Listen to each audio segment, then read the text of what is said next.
क्या आपको भी कभी ऐसा लगा है कि लोग आपसे जुड़ते नहीं हैं? बातचीत के दौरान आप चाहकर भी आकर्षक नहीं बन पाते, या फिर आप कुछ लोगों को देखकर सोचते हैं, इस इंसान में ऐसा क्या है जो हर कोई इससे इतनी आसानी से घुल मिल जाता है? तो इसका जवाब छिपा है बात करने के तरीके में। आज हम बात कर रहे हैं एक बेहद दमदार किताब की, how to talk to anyone by Leil Lowndes, जो बताती है कि कैसे आप बिना ज्यादा बोले भी लोगों का दिल जीत सकते हैं, हर बातचीत में आत्मविश्वासी लग सकते हैं और वो आकर्षण पैदा कर सकते हैं जिससे लोग खींचे चले आएं। इस किताब में हैं 92 छोटे लेकिन असरदार कम्युनिकेशन ट्रिक्स जो आपके रिश्तों, प्रोफेशनल लाइफ और सोशल स्किल्स को एक नए लेवल पर ले जा सकती हैं। लेकिन इस वीडियो में हम आपको देंगे किताब के सबसे अहम 6 चैप्टर्स का गहराई से विश्लेषण। हर चैप्टर में मिलेगा पूरा कॉन्सेप्ट, उसकी अहमियत, लोग इसे कैसे नजरअंदाज करते हैं, क्या फायदे होते हैं अगर आप इसे अपनाएं, एक रियल लाइफ रिलेटेबल एग्जाम्पल और फिर एक दमदार प्रैक्टिकल टिप जिसे आप अपनी जिंदगी में सीधे लागू कर सकें। आइए शुरू करते हैं। चैप्टर 1, द फ्लडिंग स्माइल का पूरा विस्तार। आपकी बताई हुई स्ट्रक्चर के अनुसार द फ्लडिंग स्माइल का मतलब क्या है? इस चैप्टर में ले लॉन्ड्स बताती हैं कि आपकी मुस्कान सिर्फ एक एक्सप्रेशन नहीं, बल्कि एक मैसेज होती है, और इस मैसेज को अगर सही तरीके से भेजा जाए तो सामने वाला इंसान तुरंत आपसे जुड़ाव महसूस करता है। लेकिन यहां बात किसी भी सामान्य मुस्कान की नहीं हो रही, यहां बात है फ्लडिंग स्माइल की। फ्लडिंग स्माइल का मतलब है जब आप किसी को देखते हैं तो तुरंत नहीं, बल्कि धीरे धीरे मुस्कुराएं, जैसे सामने वाला इंसान आपके लिए बेहद खास मेहमान हो, आपकी आंखों में चमक हो और मुस्कान मानो भीतर से आई हो, चेहरे पर थोपे नहीं गई हो। लोन्स कहती हैं, हर कोई मुस्कुराता है, लेकिन बहुत कम लोग ऐसे होते हैं जिनकी मुस्कान सामने वाले को छू जाती है। इसकी इंपॉर्टेंस क्यों जरूरी है? पहली मुलाकात में जो सबसे पहले नोटिस किया जाता है वो होता है आपका चेहरा, और चेहरे पर जो पहली चीज नजर आती है वो है आपकी मुस्कान। अब सोचिए, अगर आपकी मुस्कान दिखा रही है कि आप घबराए हुए हैं, या सिर्फ औपचारिक हंसी है, या जल्दी में जबरदस्ती का एक्सप्रेशन, तो सामने वाला इंसान कभी भी आपको वार्म या जेन्युइन और नहीं मानेगा। लेकिन जब आप धीरे से मुस्कुराते हैं, जैसे आप सच में खुश हैं उस इंसान से मिलकर, तो सामने वाला सबकॉन्शियसली आपको सेफ, फ्रेंडली और ट्रस्टवर्दी मान लेता है। ये एक साइकोलॉजिकल शॉर्टकट है जो बिना बोले आपकी पर्सनैलिटी को पॉजिटिव बना देता है। लोग इसे कैसे इग्नोर करते हैं? अक्सर लोग मुस्कुराते हैं, लेकिन बहुत जल्दी में, बिना आई कांटेक्ट के या एक तरह की झिझक के साथ, जैसे कोई मीटिंग में आया और मुस्कान देते हुए बस फॉर्मल हो गया, या सेल्स पर्सन जबरदस्ती स्माइल कर रहा है जिसमें वार्मथ नहीं है। इससे क्या होता है? सामने वाला इंसान समझ जाता है ये सिर्फ दिखावा है। इसलिए आपकी मुस्कान को सही ढंग से देना ही इस चैप्टर का मूल है। अगर आप फ्लडिंग स्माइल अपनाएं तो क्या होगा? लोग आपको ज्यादा जल्दी पसंद करने लगते हैं, आप ज्यादा अप्रोचेबल लगते हैं, यानी लोग खुद आकर बात करना चाहते हैं। आपकी पहली छाप इतनी पॉजिटिव बनती है कि आगे की बातचीत आसान हो जाती है। सोशल एंजाइटी कम होती है क्योंकि आप कंट्रोल में दिखते हैं। ट्रस्ट बनता है जो हर रिश्ते की नींव है। एक रियल लाइफ एग्जाम्पल, ऑफिस में नया ज्वाइन किया हुआ लड़का राहुल। राहुल एक नए कॉरपोरेट ऑफिस में ज्वाइन करता है। वो बहुत टैलेंटेड है, लेकिन शर्मीला और थोड़ा सा सोशली ऑकवर्ड। पहले दिन वो लोगों से मिलते हुए बस हल्की सी मुस्कान देता है और हाय कहता है। लोग उसे थोड़ी दूरी पर रखते हैं, कोई ज्यादा बातचीत नहीं करता। कुछ दिन बाद उसके एक सीनियर ने उससे कहा, तू बहुत सीधा साधा है, लेकिन थोड़ा खुल के बात किया कर तो तुझे लोग और जल्दी अपनाएंगे। उसने फ्लडिंग स्माइल का प्रैक्टिस शुरू किया। अब जब वो किसी से मिलता, पहले आंखों में देखता, फिर धीरे से मुस्कुराता, जैसे सामने वाला कोई पुराना दोस्त हो। अब क्या हुआ? लोग उसे पसंद करने लगे, ब्रेक में साथ बैठने लगे। वो अकेलेपन से बाहर आया, सिर्फ एक मुस्कान की वजह से। कैसे अपनाएं फ्लडिंग स्माइल? 1, पहले आंखों में देखिए, तुरंत मुस्कुराने की जल्दी ना करें। 2, 1 सेकंड का पॉज लें, जैसे आपके चेहरे पर रोशनी आ रही हो। 3, धीरे से मुस्कुराइए, चेहरे पर वार्मथ होनी चाहिए, जबरदस्ती नहीं। 4. सिर्फ होंठ नहीं, आंखें भी मुस्कुराएं। इसे कहते हैं दुचन स्माइल, जो असली खुशी दर्शाती है। 5. हर किसी को वैसा ही रिस्पेक्ट दीजिए, चाहे बॉस हो या सिक्योरिटी गार्ड। प्रैक्टिस करें शीशे के सामने या उन लोगों से बात करते हुए जिनसे आप कम कॉन्फिडेंट महसूस करते हैं। फ्लडिंग स्माइल कोई दिखावे की चीज नहीं है, ये एक सुबटल आर्ट है जिसमें आप बिना शब्दों के सामने वाले को महसूस कराते हैं, मैं खुश हूं आपसे मिलकर, आप मेरे लिए इंपॉर्टेंट हैं। ऐसी मुस्कान आपको सिर्फ अलग ही नहीं बनाती, बल्कि यादगार भी बना देती है। अब बढ़ते हैं चैप्टर 2, स्टिकी आइज वार्न की तरफ। एक ऐसा कॉन्फिडेंस बूस्टर जो बिना कुछ कहे आपकी बातों को असरदार बना देता है। बुक कंसेप्ट स्टिकी आइज का मतलब क्या है? लेल लॉन्ड्स इस चैप्टर में एक बेहद दिलचस्प टेक्निक बताती हैं, जिसका नाम है स्टिकी आइज, यानी ऐसी नजरें जो बात के दौरान सामने वाले से चिपकी रहें। मतलब, जब आप किसी से बात करें तो उनकी आंखों में स्थिर, गहरी और शांत नजरों से देखें, ऐसे जैसे आपका पूरा ध्यान सिर्फ उन्हीं पर है, न कि इधर उधर। लोन्स कहती हैं, अगर आप चाहते हैं कि लोग आपको याद रखें, आप पर भरोसा करें और आपकी बातों को गंभीरता से लें, तो सबसे सशक्त तरीका है उनकी आंखों में टिक कर देखना। लेकिन ध्यान रहे, यह कोई घूरना नहीं है, यह है फोकस्ड प्रेजेंस। आपका चेहरा रिलैक्स हो, मुस्कान हल्की हो, लेकिन आंखें कह रही हों, मैं पूरी तरह से तुम्हारी बात सुन रहा हूं। इसकी इंपॉर्टेंस क्यों जरूरी है? स्टिकी आइज कम्युनिकेशन में 70% से ज्यादा असर हमारे नॉन वर्बल सिग्नल से आता है, और उनमें सबसे ताकतवर है आंखों का संपर्क, यानी आई कांटेक्ट। जब आप किसी को लगातार ध्यान से देखते हैं तो उनके मन में 3 बातें बैठती हैं। 1. आप उन्हें सुन रहे हैं। 2. आपको उनकी बात में दिलचस्पी है। 3. आप में आत्मविश्वास है। यह कांटेक्ट एक तरह से इमोशनल ग्लू का काम करता है, जो इंसानों को सबकॉन्शियसली जोड़ता है। यह आपके पर्सनैलिटी को मजबूत और गंभीर बनाता है। बहुत से लोग बात करते समय बार बार मोबाइल की तरफ देखते हैं, इधर उधर नजरें घुमा देते हैं, सामने वाले के चेहरे पर कम और आसपास ज्यादा देखते हैं, या नजरें मिलाकर तुरंत हटा लेते हैं। इससे सामने वाला यह महसूस करता है कि या तो यह इंसान अनइंटरेस्टेड है, या नर्वस है, या कुछ छुपा रहा है। ऐसा व्यवहार किसी भी रिश्ते को कमजोर बना देता है, चाहे इंटरव्यू हो, डेटिंग हो या दोस्ती। अगर आप स्टिकी आइज अपनाएं तो क्या होगा? सामने वाला खुद को खास महसूस करता है, आपकी बातें ज्यादा प्रभाव छोड़ती हैं, लोग आपसे ज्यादा खुलकर बात करने लगते हैं, आप प्रोफेशनल मीटिंग्स और इंटरव्यू में इंस्टेंटली कॉन्फिडेंट लगते हैं, आप अच्छे श्रोता, लिसनर माने जाते हैं, जो रेयर स्किल है एक टीचर जिसने स्टूडेंट्स की दुनिया बदल दी। एक school teacher Mrs Anjali class में बच्चों को पढ़ाते समय कुछ अलग करती थीं। वो हर बच्चे से बात करते समय उसकी आंखों में देखती थीं। जब कोई बच्चा उत्तर देता तो वो उस बच्चे की आंखों में शांत और स्थिर नजरों से देखती, जैसे कह रही हों, तुम्हारी बात मेरे लिए मायने रखती है। धीरे धीरे वो क्लास, जो पहले शोर मचाने वाली थी, शांत और ध्यान से सुनने वाली बन गई। बच्चों को पहली बार लगा कि क्यों कोई उन्हें सच में सुन रहा है। उनका कॉन्फिडेंस बढ़ा, रिजल्ट सुधरने लगे और मिसेस अंजलि बनी पूरे स्कूल की सबसे लोकप्रिय टीचर। कैसे अपनाएं स्टिकी आइज? 1. बात करते समय नजरें मिलाना शुरू करें, डरे नहीं, धीरे धीरे अभ्यास करें। 2. सुनते समय ध्यान से देखें, आपकी आंखें कहें, मैं पूरी तरह से सुन रहा हूं। 3. आई कांटेक्ट को सॉफ्ट बनाएं, स्टेयर मत करें, थोड़ा मुस्कुराते हुए देखें। श्यामार पॉज लेकर नजरें हटाएं। जब सोचें या लिखें तब ब्रीफली नजरें हटा सकते हैं, लेकिन वापस लौट आएं। 5. कैमरा प्रैक्टिस करें, फोन या कैमरे में वीडियो बनाकर देखिए कि आपकी आंखों का कांटेक्ट कैसा दिखता है। स्टिकी आइज कोई जादू नहीं, ये एक संकेत है कि आप किसी को अनवाकई में देख रहे हैं, समझ रहे हैं और सम्मान दे रहे हैं। यह नजर सामने वाले को यह महसूस कराती है, तुम इस पल में मेरे लिए सबसे जरूरी हो, और यही एहसास हर मजबूत रिश्ते की नींव होता है। Chapter 3, the big baby pivot. Book concept the big baby pivot का मतलब क्या है?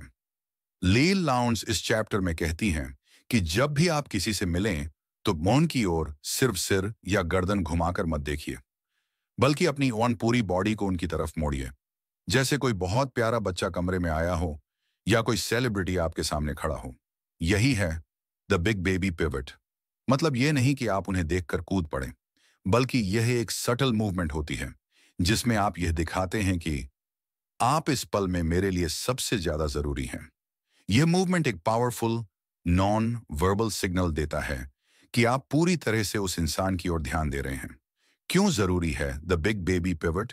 आज की दुनिया में जहां हर कोई फोन, लैपटॉप या अपनी चिंता में खोया है, लोग तरसते हैं पूरा ध्यान पाने के लिए। जब कोई इंसान किसी से बात करता है और सामने वाला उसकी तरफ बॉडी टर्न करके फुल अटेंशन देता है, तो उसे लगता है इस इंसान को मेरी परवाह है, ये मुझे सच में सुन रहा है। यह टेक्निक लोगों को वैल्यूड और रिस्पेक्टेड महसूस कराती है, आपका कैरिज्मा बढ़ाती है, आपको इंस्टेंटली प्रेजेंटेबल और वेल मैनर्ड दिखाती है। इसका असर इतना गहरा होता है कि लोग आपके फर्स्ट इंप्रेशन को लंबे समय तक याद रखते हैं। अक्सर लोग जब किसी से बात करते हैं तो सिर घुमाकर बात करते हैं, बॉडी कहीं और होती है। मोबाइल पर देखते हुए हाँ हाँ बताओ कर रहे होते हैं, या चेहरा सामने वाले की ओर, लेकिन कंधे या पैर दूसरी दिशा में। यह सब सिग्नल देता है कि जॉन, मैं पूरी तरह ध्यान नहीं दे रहा, तुम उतने जरूरी नहीं हो अभी। ऐसे स्मॉल बॉडी जेस्चर्स भी किसी इंटरेक्शन को कोल्ड और डिस्कनेक्टेड बना देते हैं। चाहे आप कुछ भी बोलें, बात दिल तक नहीं पहुंचेगी। अगर आप बिग बेबी पिवट को अपनाएं तो क्या होगा? सामने वाला इंस्टेंटली कनेक्टेड महसूस करता है, आपकी रिस्पेक्ट बढ़ती है, खासकर प्रोफेशनल मीटिंग्स में। आप ज्यादा अप्रोचेबल और कॉन्फिडेंट लगते हैं, बातचीत में इंटीमेसी और वार्मथ आ जाती है। ये एक तरह से आपका ध्यान सिर्फ मुझ पर है वाली वाइब देता है, जो सबको पसंद है। एक कैफे में वेटर की असली काबिलियत। एक अपस्केल कैफे में दो वेटर्स काम करते थे। एक का नाम था रजत और दूसरा था अमन। जब कोई ग्राहक आता तो अमन सिर घुमाकर बात करता, नोटपैड देखता और बीच बीच में किचन की ओर देखता रहता। वहीं रजत जब भी किसी ग्राहक से बात करता, वो अपनी पूरी बॉडी उनकी ओर मोड़ देता, थोड़ा झुककर मुस्कुराता और फिर ऑर्डर नोट करता। रजत के टिप्स हमेशा ज्यादा होते थे। ग्राहक अक्सर उसी से ऑर्डर करना पसंद करते थे। क्यों? क्योंकि स्टाफ ने हर इंसान को इंपॉर्टेंट महसूस कराया, सिर्फ अपने जेस्चर्स से। कैसे अपनाएं द बिग बेबी पिवट? जब कोई पास आता है, अपनी पूरी बॉडी उसकी ओर मोड़ें। सिर, कंधे, छाती, पैर सब सामने वाले की तरफ दो। बैठे हुए हैं, तब भी चेयर पर थोड़ा झुककर शरीर की दिशा उसकी तरफ करें। 3, फोन से ध्यान हटाइए। हाथ में कुछ भी है तो नीचे रखें। 4, eye contact plus body turn. दोनों साथ हों तो असर दुगुना हो जाता है। 5, हर इंसान को वैसा ही इंपॉर्टेंस दीजिए, चाहे वो दोस्त हो, नया कोलीग हो या स्टाफ मेंबर। प्रैक्टिस कीजिए लिफ्ट मैन, रिसेप्शनिस्ट या सब्जी वाले से। हर बार जब आप शरीर घुमाकर किसी से बात करेंगे, आप महसूस करेंगे कि सामने वाला ज्यादा खुलकर रिस्पॉन्ड करता है। द बिग बेबी पिवट एक छोटा सा फिजिकल मूवमेंट है, लेकिन इसका असर बहुत गहरा होता है। ये सामने वाले को सबकॉन्शियसली बताता है, तुम इस पल में मेरे लिए जरूरी हो और मैं पूरी तरह तुम्हारी ओर ध्यान दे रहा हूं। यही एहसास किसी भी बातचीत को सतही से गहरा बना देता है। पैरटिंग क्या होता है? लील लाउंज इस अध्याय में बताती हैं, एक बेहद साधारण लेकिन जादुई टेक्निकम जिसका नाम है पैरटिंग। का मतलब है सामने वाले की कही गई बात में से एक या दो महत्वपूर्ण शब्द दोहराना, बिल्कुल वैसे ही जैसे कोई तोता पैरट सुनकर दोहराता है। लेकिन यहां उद्देश्य केवल दोहराना नहीं है, बल्कि उस शब्द को रिपीट करके ये जताना है कि आप ध्यान से सुन रहे हैं, आप इंटरेस्टेड हैं और आप बातचीत को आगे बढ़ाने में जेन्युइनली लगे हुए हैं। लोन्स कहती हैं, पैरटिंग से सामने वाला सबकॉन्शियसली महसूस करता है कि आप उसकी बातों को समझ रहे हैं, स्वीकार कर रहे हैं और वो खुलकर आपसे बात करना चाहता है। क्यों जरूरी है पैरटिंग? आज की भागती दौड़ती दुनिया में ध्यान से सुनना एक दुर्लभ कला बन गई है। लोग अक्सर जवाब देने की जल्दी में सुनते ही नहीं, या सुनते हैं लेकिन सामने वाले को जताते नहीं कि वे सुन रहे हैं। यहीं आता है पैरटिंग, जब आप किसी की बात का हिस्सा दोहराते हैं तो सामने वाला तुरंत सोचता है, वाह, ये तो मेरी बात में वाकई रुचि ले रहा है। और यहीं से बनता है कनेक्शन, कंफर्ट और ट्रस्ट। अक्सर लोग बात सुनते हुए सिर्फ सिर हिलाते हैं, लेकिन कुछ बोलते नहीं। कुछ लोग ओके, हान हान कहकर बात टालते हैं, या फिर सामने वाला कुछ बोल रहा है और हम जवाब देने की जल्दी में उसे काट देते हैं। इससे होता क्या है? सामने वाला सोचता है, इससे बात करना सिर्फ औपचारिकता है, दिल से नहीं सुन रहा। अगर आप पैरटिंग अपनाएं तो क्या होगा? सामने वाला आपके साथ अधिक खुलकर बात करेगा। आपकी सुनने की क्षमता, लिसनिंग स्किल को लोग पसंद करेंगे। आप बातचीत में ज्यादा केयरिंग और जेन्युइन लगेंगे। आपके रिश्ते गहरे होंगे, चाहे दोस्ती हो, रिलेशनशिप या ऑफिस। लोग आपको इंटरेस्टिंग नहीं बल्कि इंटरेस्टेड मानेंगे। जो ज्यादा जरूरी है, एक कॉलेज की कैंटीन में सीमा और नीलम बैठी थी। सीमा अपने घर की टेंशन शेयर कर रही थी। सीमा, मुझे मम्मी पापा की लड़ाई बहुत परेशान कर रही है। नीलम बस सिर हिलाती रही। समझ रही हूं। हाँ हाँ। सीमा ने बात कम कर दी। अब एक और दिन सीमा वही बात दूसरी दोस्त बात श्रुतिन को बताती है। सीमा, मुझे मम्मी पापा की लड़ाई बहुत परेशान कर रही है। श्रुति, लड़ाई रोज होती है क्या? सीमा, हाँ, और छोटी छोटी बातों में। श्रुति, छोटी बातों में झगड़ा होना बहुत थका देता है ना। अब क्या हुआ? सीमा खुल गई। उसने दिल खोलकर सब कुछ बताया। क्यों? क्योंकि माना श्रुति ने सिर्फ सुना नहीं बल्कि पैरटिंग करके सामने वाले की बात दोहराई और जुड़ाव दिखाया। कैसे अपनाएं पैरटिंग? मेन, सुनते समय सामने वाले के शब्दों पर ध्यान दें। जब कोई कोई अहम बात बोले, जैसे मुझे ये प्रोजेक्ट बहुत थका देता है, तो आप कहिए, थका देता है? क्या बात सबसे ज्यादा परेशान करती है? दूसरी बातों को सवाल में बदलिए। जैसे, मैं बहुत नर्वस हूं। आप, नर्वस किस बारे में? तीसरी बात पर बार बार दोहराना ना करें, सिर्फ महत्वपूर्ण बात पर। छोटी या बेसिर पैर की बातों पर बार बार दोहराना अजीब लग सकता है। जरूरी बातों को पकड़ें, जैसे इमोशन, समस्या या ओपिनियन। 4, नेचुरल टोन में दोहराएं, रोबोटिक ना बने। आपका लहजा वार्म होना चाहिए। ऐसा नहीं लगे कि आप कॉपिंग कर रहे हैं। उदाहरण, मैं आज बहुत टूट गया हूं यार। सही, टूट गया? क्या हुआ ऐसा? गलत, तू टूट गया। टूट गया क्यों? रोबोटिक लगेगा। 5, पैरटिंग के बाद थोड़ा पॉज दें ताकि सामने वाला खुल सके। आपका मकसद बातचीत को आगे बढ़ाना है, खत्म करना नहीं। पैरटिंग कोई बच्चों वाली आदत नहीं है, बल्कि एक high level social skill mart है, जो यह दिखाती है कि आप केवल जवाब देने के लिए नहीं बल्कि दिल से सुनने के लिए मौजूद हैं। जब आप किसी की बात को दोहराते हैं तो वो महसूस करता है कि उसकी बात की कीमत है, और यही एहसास लोगों को आपकी तरफ खींचता है, जोड़ता है और रिश्तों को गहराई देता है। Chapter 6, echoing. किसी को भी कैसे बात करें, लील लाउंडेस द्वारा। यह चैप्टर पैरटिंग से अलग है और इसमें एक और सूक्ष्म लेकिन शक्तिशाली बातचीत की कला सिखाई जाती है, जो आपको लोगों की नजरों में इंस्टेंटली इंटरेस्टिंग और थॉटफुल बना देती है। बुक कॉन्सेप्ट, इकोइंग क्या होता है? लील लाउंड्स इस अध्याय में बताती हैं कि इकोइंग का मतलब है सामने वाले की बातों में से कोई कीवर्ड, भावना या भावात्मक हिस्सा उठाकर उसे अपनी बात में दोहराना, लेकिन अपने शब्दों में। यानी आप सामने वाले की बात को बस कॉपी नहीं कर रहे, बल्कि वहां की बात को वैलिडेट कर रहे हैं। उसे यह एहसास दिला रहे हैं कि आपने उसे बात सुना भी, समझा भी और महसूस भी किया। यह बिल्कुल वैसा है जैसे किसी गुफा में आवाज देने पर गूंज, इको आती है, लेकिन वही बात थोड़े अलग लहजे में वापस लौटती है। लोन्स बताती हैं कि यह तकनीक इमोशनल रिपोर्ट बनाने में बहुत काम आती है। इंपॉर्टेंस, क्यों जरूरी है इकोइंग? जब कोई इंसान कुछ कहता है तो वो सिर्फ जानकारी नहीं दे रहा होता, वो नाना भावना यश बांट रहा होता है।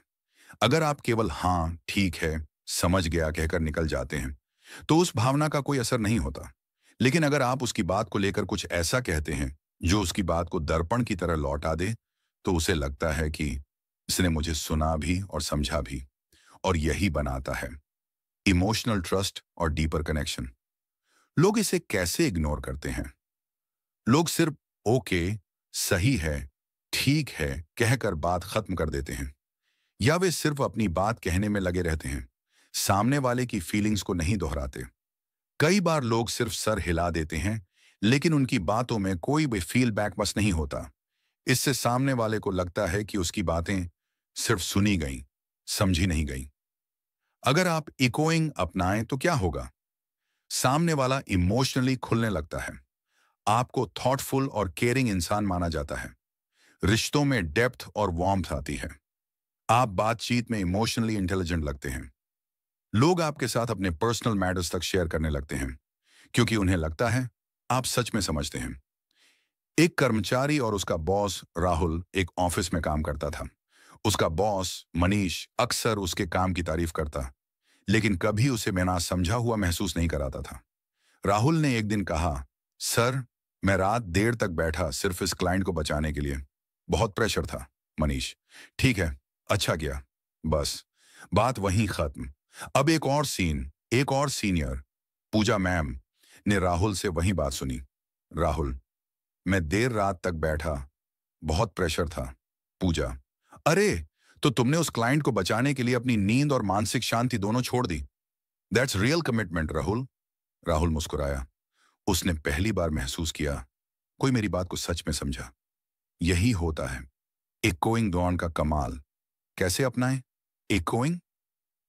वर्ड, सामने वाले की भावना को पकड़िए। वो कहे, आज बहुत टेंशन में हूं यार। आप कहें, लग रहा है आज दिमाग पर बहुत भार है। कुछ बड़ा हुआ क्या? 2, उनके शब्दों को अपने शब्दों में वापस दीजिए। वो बोले, बहुत थक गया हूं। आप कहिए, दिन बहुत भारी रहा होगा। तुम वाकई थक चुके हो। 3, इकोइंग करते समय अपने टोन में सहानुभूति रखें। आपके शब्दों में अपनापन और एहसास झलकना चाहिए, वरना वो फॉर्मल लगेगा। 4, अगर इमोशन स्ट्रांग है तो उसे और वैलिडेट कीजिए। आज बहुत बड़ा नुकसान हो गया। ओह, ये तो वाकई में एक झटका रहा होगा तुम्हारे लिए। 5, बात सिर्फ दोहराइए मत, उसे महसूस कराइए। इकोइंग का मतलब है मैंने सुना भी और समझा भी। इकोइंग कोई नकल नहीं है। ये एक मान सच्चा दर्पण ही है, जिसमें सामने वाले की भावनाएं परछाई की तरह वापस आती हैं। जब आप किसी की बात को सुनकर अपने शब्दों में उसे वापस देते हैं, तो वो महसूस करता है कि उसके जज्बात को किसी ने थामा है, समझा है, अपनाया है। यही होता है इंसान को इंसान से जोड़ने वाला emotional glue. How to talk to anyone कोई भारी भरकम कम्युनिकेशन थियरी नहीं देती। ये किताब सिखाती है बिल्कुल छोटे छोटे लेकिन जबरदस्त असर करने वाले तरीके, जो आपको उन लोगों से जोड़ते हैं जिनसे आप हमेशा जुड़ना चाहते थे। यह किताब यह नहीं कहती कि आप बोलने में एक्सपर्ट बन जाइए, बल्कि कहती है, सुनिए सही ढंग से, देखिए गहराई से और जवाब दीजिए समझदारी से। लील लोन्स ने हमें सिखाया कैसे पहली मुलाकात में मुस्कान को मैजिकल बनाना है, कैसे किसी की बात दोहराकर आप उसे महसूस किया गया बना सकते हैं, कैसे बॉडी लैंग्वेज, आई कांटेक्ट और कुछ शब्दों की टाइमिंग आपकी पूरी पर्सनालिटी को बदल सकते हैं। क्यों ये किताब प्रैक्टिकल है, थ्योरेटिकल नहीं? क्योंकि इसमें दी गई हर तकनीक रियल लाइफ सिचुएशन से ली गई है, छोटे छोटे स्टेप्स में बताई गई है और तुरंत आजमाई जा सकती है। चाहे आप इंट्रोवर्ट हों या एक्सट्रोवर्ट, चाहे आप किसी इंटरव्यू में जाएं, किसी नए दोस्त से मिलें या भीड़ में अलग पहचान बनाना चाहें, इस किताब की स्किल्स आपको लोगों का ध्यान खींचना नहीं बल्कि दिल जीतना सिखाती हैं। और सबसे बड़ी सीख क्या है? लोग आपकी बातें जल्दी भूल जाते हैं, लेकिन उन्हें यह हमेशा याद रहता है कि आपने उन्हें कैसा महसूस कराया। यानी आपकी आंखों का कांटेक्ट, आपकी मुस्कान का डिले, आपकी भाषा में इमोशन, आपकी सुनने की आर्ट, यही सब तय करता है कि ये लोग आपके साथ रहना चाहेंगे या नहीं। अगर आप इस किताब को जीवन में उतार लें, तो आप हर माहौल में कंफर्टेबल और इम्पैक्टफुल दिखेंगे। लोग आपके साथ समय बिताना चाहेंगे। आपका कॉन्फिडेंस भीतर से बढ़ेगा। आप सिर्फ बोलने वाले नहीं, बल्कि जुड़ने वाले इंसान बनेंगे। यह किताब एक दरवाजा है। यह किताब आपको कम्युनिकेशन का सुपर हीरो नहीं बनाती, बल्कि आपको सिखाती है। हर बातचीत एक रिश्ता शुरू कर सकती है, अगर आप थोड़ी समझदारी, थोड़ी संवेदनशीलता और थोड़ा ध्यान दें। बातचीत सिर्फ स्किल नहीं, ये एक कला है जो इंसानों को जोड़ती है, हीलिंग देती है और जिंदगी बदल देती है। अगर आपको यह वीडियो पसंद आया हो, तो दिल से एक छोटी सी गुजारिश है। इस वीडियो को लाइक जरूर करें।